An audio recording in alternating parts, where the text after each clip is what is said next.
Over here, we're going to be talking about everything African. We're going to be having debates, discussions, entertainment, as well as learning about business, art, history, and everything in between. Cultural, tribalism, and everything. We're going to be out here debating with some really interesting stuff. So like the video, share the video, and make sure you subscribe. Make sure you subscribe. Subscribe for the best experience ever. This is the biggest channel on the Afrosphere. So come and join the team, become a Kaizoran, and join the Kaizoran Empire.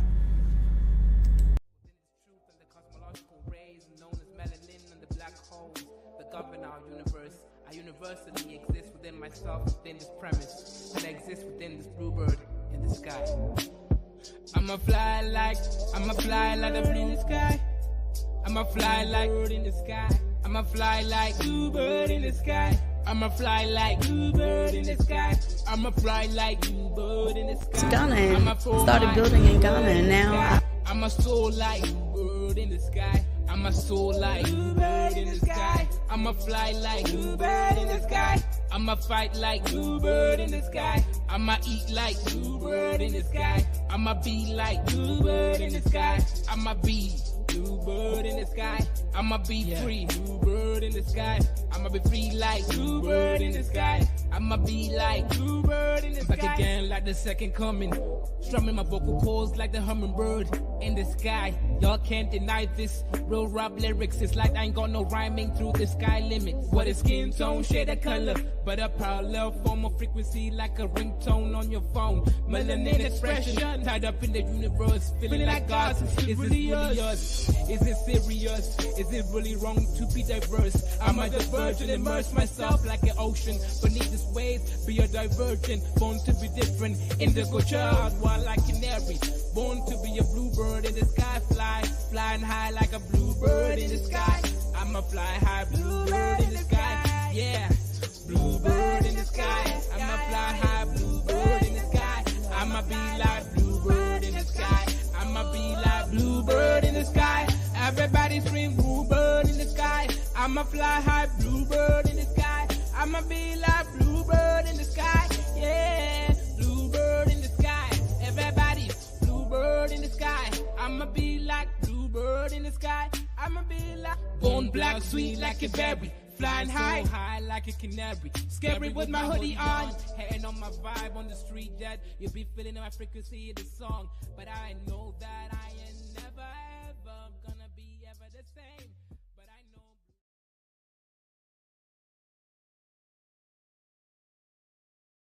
Shalom. Hopefully you guys are doing well. Good morning, good evening, and good day. Today we're going to be talking about a woman. I don't know if she's a Black American in terms of foundational Black American, or if she's Ghanaian descent, but from America. I don't know, but we're going to be live reacting to this video, analyzing it, and I'll be giving advice as I live in Africa. I do business in Africa, and I want you to get the best out of this whole experience. So yeah, let's get it. just coming to Ghana, I was just seeking business opportunities. I knew that I would have a connection. This is the motherland. This is my home. I always wanted to live in Africa. Yeah. But I didn't know like this would be the time and this would be the path for me. But I just came and said, oh, let me just see what's going on. And my sister had been here before, and she would say, oh, we have to check it out. We have to like seek business opportunities. It's booming. Now's the time. And in D.C., this happened before. We call it gentrification. Yeah, so of course, as you can see, the lady looks good. Her hair looks nice. What's good, Jude?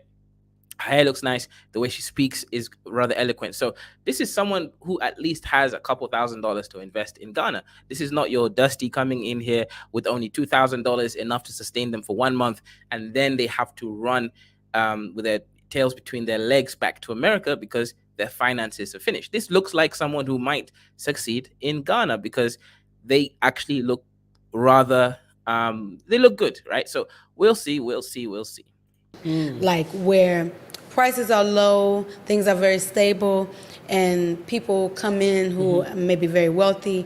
They buy up all the property, they buy up all the businesses, and now the city is choked for another 30 years with very high prices, and it's hard to break entry as a new business or a newcomer. Yeah. So we saw the emerging market in Ghana and decided, oh, why not just check it out? And I fell in love. I fell in love with Ghana on first sight.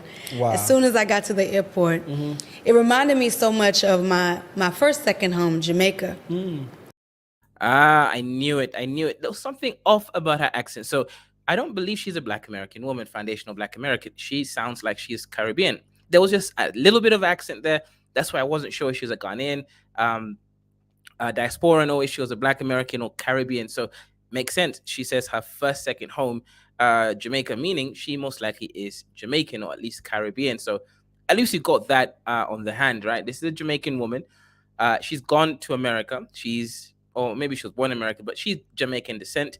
She survived, she's thrived, she looks good, she talks well, and now she's trying a new emerging market. Even look at the terms that she's using. This is not your typical Pan-African Blaxit here who's just talking about racism was bad. Now, she might mention it fleetingly, right? She might mention it, but that's not her focus. She's focusing on her bag. She's focusing on emerging markets. So I think if you are going to be someone like a Black American or Caribbean, or someone of that sort of caliber, from the West, come to Africa with the right mindset. The right mindset is you're coming here to explore opportunities for you. You're not coming here to save anybody. Nobody needs you to save them here, apart from those dusties that live on the streets, right? But you're not going to save them. All you're doing is enabling that state of being. If you want to be productive, come to Africa, set up businesses. I don't know what businesses she's going to set up. We're going to go talk through it, right? But I already like the lady so far, but we'll see. This is a live react. And I said, wow, this is like Jamaica, but with enterprise. Is that where your heritage is from? Well, I have in my bloodline, but I grew up going there with my family in the summers. And so that was... But I wonder why she doesn't want to claim that she's Jamaican. She's like, well, it's in my bloodline, but, she just stopped. Yes, I am from Jamaica. Descent. I don't know why she's trying to, kind of dodge Jamaica. Jamaica's a cool place. It's a nice island. The only problem with Jamaica right now, there is gentrification happening. The beaches and the prime land is owned by Wazungus, and currently Jamaicans can't actually, even go to their own beaches because it's too expensive for them. That's now the problem. Yeah, so this is a very interesting situation that she didn't want to just claim yes, me no Black, me Jamaican, right? But anyways, let's go ahead and let's continue. My first piece of Africa. Wow. And when I got to Ghana, I said, no, this has so much more, and it felt so vast, like the possibilities were just endless. And I'm hungry for that. That adventure, I had to have it. So from that point, I was just moving one step forward to plan my life here. And I taught a class. I was well received. I made great connections. And then I looked for commercial spaces and started moving my things. But in that transition was the insurrection on the Capitol in Washington, D.C., where I'm from. I don't know if you're familiar with what happened, but the Trumpsters, brief me. Make America Great Again, right. People that follow Trump, were seizing our Capitol. That's like our White House. Yeah, so, it's kind of interesting, politics. I never get involved in politics because my IQ drops 20 points every time I try to engage in politics, right? Both sides are always wrong. Both sides are always stupid, led by people that don't really make that much sense, right? Any moment you only have two choices, you're already failing at so many different levels. So I would never vote for, one of those two-party states. I'll vote for some visionary, someone that changes things, right? So this whole anti-Trump thing, I still don't get it. Trump actually, during his time, Black Americans started making more money, right? He's anti-immigration. Black Americans shouldn't want immigration because these people coming in to compete with them. I just don't get this whole anti-Trump rhetoric. Yes, some racists do like him because they see him as their guy, but that's irrelevant. What matters is, are the policies good or bad for you? Jubilee House. And it's the most heinous and disrespectful act that I've ever seen happen in my home in Washington, D.C. And it was so bad. What went down? For people who don't know what happened. So She said it, heinous and disrespectful against her hometown, Washington, D.C. Basically, Judah, you're right. I think that's why she doesn't want to claim that she's Jamaican. I think that's why she's claiming she's American. And now she wants to be Ghanaian. So she clearly sees herself as an American. It's kind of interesting because calling something disrespectful to your hometown, Washington. I grew up in near London, right? If something happened in London that I didn't like, I'm not gonna start saying it was heinous and disrespectful unless it happened against my community, right? People came in and destroyed my shops that I go to, etc. Right? I have to be very personalized. The fact that she's, feeling a certain way against the Trump supporters for marching in Washington D.C. clearly shows her attachment to the identity of Americanism. So yeah, I find this kind of interesting. So this is the kind of person people like Nagmizi would be calling tethers. So people were climbing the walls of the U.S. Capitol, and they broke into Congress.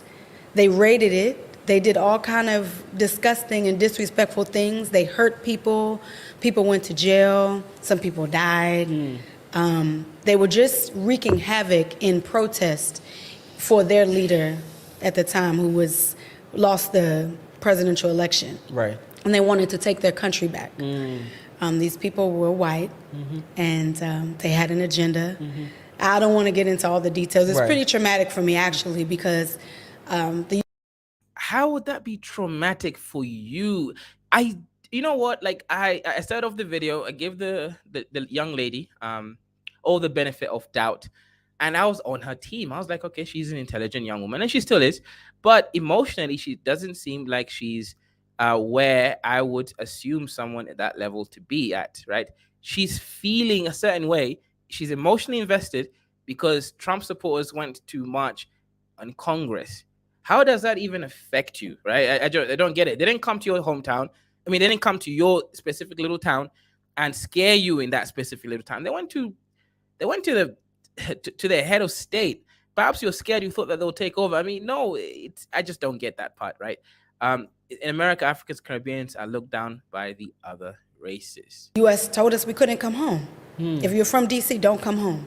Wow. And it took weeks to be able to be received back home. I never have been told don't come back home. And from living in D.C., we've experienced many different emotional, traumatic events. 9/11. What was the other one? The sniper, the D.C. sniper, where a man and his child were going around shooting people at gas stations, at schools, and random places. Yeah. So this person is what? No, that person was actually black. Oh, okay. So it's You see, when it came to the Trump supporters, she was like, yeah, these were white people. She made it very clear.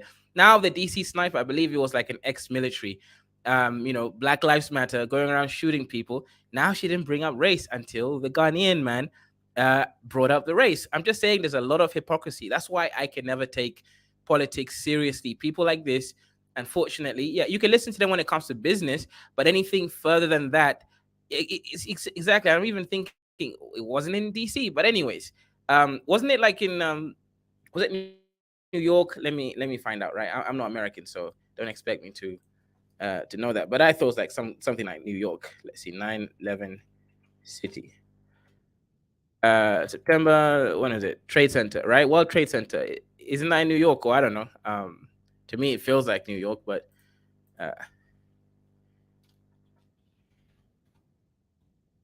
let's say World Trade Center. Yeah, where is that? Is that, to me, it feels like New York, right? But yeah, it is New York, right? So I know my history more than she does. That's kind of scary. It's not all. So at this point, she's making things up. It's really good, guys. The reason why I do all this analysis on these people is so that you know exactly what you're getting yourself into. A lot of times, people bamboozle you into all these ideas. They let the emotional diarrhea come out, and then you get swept up into the same things as they do, right? She clearly emotionally is not up there, right? She still needs to do a lot of work. Right now, she just made a lie, like a fat-faced lie about 9/11 being in DC, etc. Or rather, she inferred that, right? That's now the situation over there. Then she brought up the black shooter. And she didn't make it clear that it was a black guy, right? She's just playing political games. Always a black and white thing, but in the era of Trump, it's been a black and white thing. Right. I mean, we're in Black History Month, so anything that has happened going forth with the law in terms of civil rights has been a race war and has had a pivotal moment at that Capitol in the National Mall in Washington, D.C., because that's where the bills are passed, the laws are made. So I live in a historic area, and I've seen a lot, but that one for me was deep. And to watch it from Africa, to watch it from here in Ghana where I was having peace, where I was feeling at home and loved and seen in a way I've never felt before, was momentous. So it just fueled my fire to get here. So she wasn't even in DC when the Trump people attacked.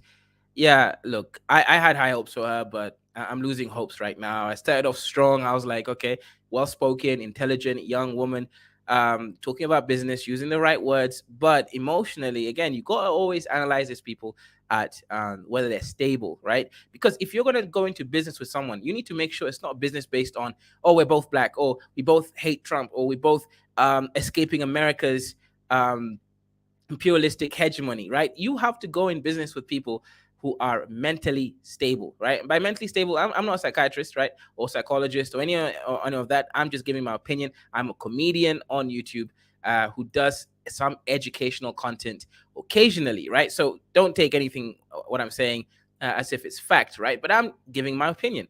You need someone that's emotionally stable that you can do business with. Otherwise, small things are going to happen, right, in business. Misunderstandings, maybe the money went to the wrong person, someone stole money, or whatever it is. You need to be able to resolve that the correct way. You can't do that if the person you're working with is, you can't do that if the person you're working with is not emotionally stable.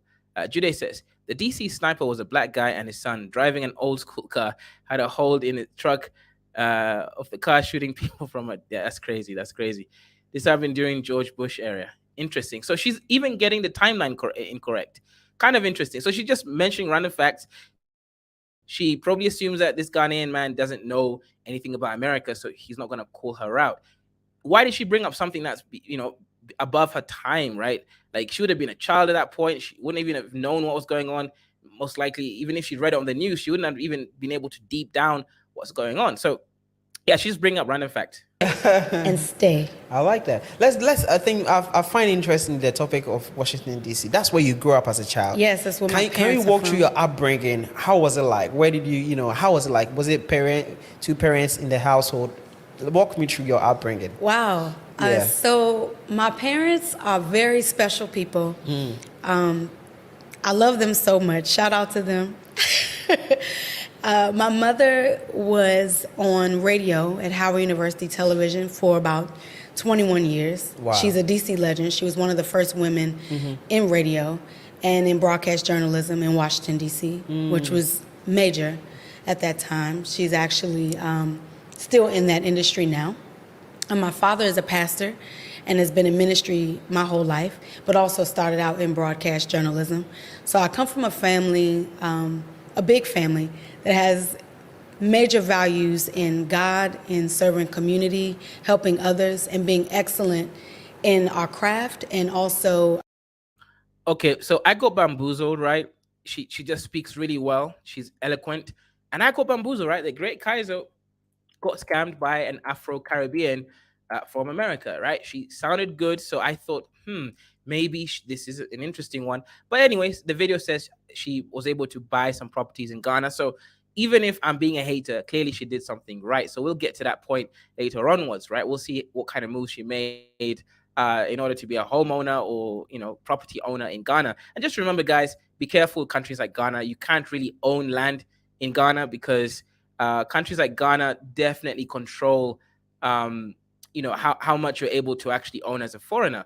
50 years leasehold for properties. You can rarely ever get a 100-year leasehold, etc. Right? Come to Kenya. Kenya, automatically you get up to 99 years as a foreigner. And if you marry a Kenyan woman, put the house in your child's name or find other ways to do it, you might get up to 999 years, which is more or less a freehold, right? 1,000 years is a long time for you to own property, And Test Login says, Americans watched in horror as the terrorist attack of September 11 left nearly 3,000 people dead in New York City, Washington, D.C., and Shanksville, Pennsylvania. Interesting. Minister's code for scammers. Exactly. Yeah. Hello, Wang. You got it. You saw exactly what I was what I was seeing there when I was making that comment. 100%. Very pro-Black and into Black excellence. I went to private school. I played instruments. I played piano. So she went to private school. That explains why I was enamored by her use of vocabulary. Usually, these people don't sound very intelligent, right? They're not very well spoken. That's how I got bamboozled. She went to private school. She learned how to speak the Queen's English very well, and she's dressed as well, right? She's a daughter of a preacher, right? A scammer, right? So that's why I got scammed, right? She looks good, she sounds good, but is there really any content in what she's saying? I guess we'll find out. Piano, I played the clarinet. I was a dancer my whole life. I played soccer. Wow. I was very close with my grandmother and my aunties and my uncles and my cousins. So leaving Washington, D.C. Is a big deal. And it wasn't that I wanted to leave. I wasn't looking for refuge. I was very happy. I'd been working at my salon for almost 20 Also, there's a huge false dichotomy that these people always say, Blaxiteers, right? Leaving America, leaving Washington, D.C. And she's still so very much stuck on a city. Like, sis, why are you stuck in a village man mentality? You live in America. America is almost like a subcontinent, right? In its own right? It's part of North America. So, and it's, encompassing a lot of landmass in North America, right? So point is, why are you talking about your city as if your city matters, right? It doesn't matter. That's one. Two, you did not leave Washington, D.C. You have an American passport, I assume. You can go to and from anytime you want. These people creating these false dichotomies like, I decided to leave America. You did not leave America. You simply took a detour to Ghana, and then now you're exploring Ghana. If Ghana works out, great. You might stay longer. You might explore in other areas. If it doesn't, you go back. You did not leave America. This false dichotomy that people always create as if there's only two options is crazy, right? If you got a passport, or rather a residence permit, you are not leaving anywhere. You're exploring other opportunities. It's really that simple, right? I just always find these false dichotomies a little bit crazy. Salon. Yeah, almost 20 years. I worked in Bill Lawrence Salon, which is a major staple in Black history and in Washington, D.C. One of the first of its kind in our country at all. So, and again, she keeps bringing up Washington, D.C. This is really weird stuff, right? Again, I'm not psychoanalyzing her, but something is going on, right? Maybe she's trying to play a game, like she's a community person. She invested in Washington, D.C. That's where she's from. And she's trying to say that if she goes to Ghana, where she is right now, she will be the same. She'll be invested in Accra or something like that. There's a game that she's playing. She keeps bringing up DC too much, right? A normal person doesn't keep bringing up the same city over and over and over again. That was the place that Halle Berry came to, Patti LaBelle came to, Phyllis Hyman came to. Those are just some major artists, but also all of the top executives in the country, all of the politicians in the country. We're coming to your salon. Oh, they still do. Oh, wow. To this day. Oh, wow. It's a national. Okay, I'm not going to come for her, right? She said something crazy. She said all of the top politicians come to her salon, right? Yeah, all of them are not coming to her salon, obviously, right? Especially the white ones. But even the black ones, all of them are not coming to her salon. That's obviously an exaggeration that she's creating. And of course, she's saying this. And here's the thing, right? If you guys know about this concept, reinventing yourself, a lot of diasporans, white people including, right? A lot of passport bros, passport sis, they go to these other countries to reinvent themselves, right? Perhaps they were not it in where they came from. So right now, because you're enamored by the way they speak, the way they look, and everything, you start to believe the stories that they tell you, and then they just recreate themselves in their own preferred image. That's what I'm seeing going on here. Like psychoanalytically wise, she's trying to get this guy on game, right? She's trying to put him on box, into her box, right? And she's exaggerating about crazy things there, talking about all the politicians came to her salon. Okay. National treasure. Mm-hmm. But my life has been very great. I went to Howard University, the greatest institution in all of the historically black colleges. Wow. Yeah, that booming social life. I was actually expanding my business, and Yeah, no. Historically, black colleges are some of the worst in America. You're better off just going to a nice, normal state university. Um, yeah, you should just go to Washington State University, since you love Washington so much. building my own commercial space.